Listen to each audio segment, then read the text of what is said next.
Një situatë e re mes dy figurave të njohura të rrjeteve sociale, Xheneta Fetau dhe Loredana Brati, ka ngjallur vëmendje dhe diskutim ditët e fundit.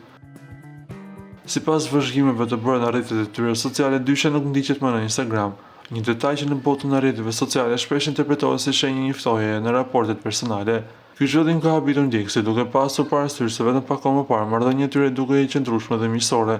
Madje Loredana ishte pranishme në festën e ditëlindjes së Xhenetës, duke treguar mbështetje publike.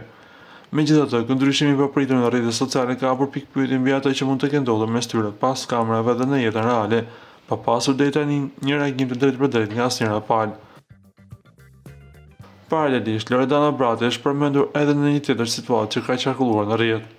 Ajo komentuar për një qëndrim të saj në të njëjtën video me Gjestin, gjë që solli spekullime të ndryshme online. Për ditën fund të këtyre zërave, Loredana sëroi publikisht në një lidhje telefonike se raporti i saj me Gjestin është thjesht shoqëror, e krijuar gjatë eksperiencës së tyre në shtëpime të famshme. Ajo theksoi gjithashtu se qëndrimi në Vil ka ndodhur një ditë pasi ishte larguar, duke mohuar çdo aludim për një takim mes tyre. Me këtë deklarata, ajo përpoq të mbyll diskutimet që kanë qarkulluar së fundmi në rrjet. Para se të ndiqni lajmin, ju lutem klikoni tek butoni subscribe për të marrë të rejat më të fundit nga showbizi shqiptar. Faleminderit.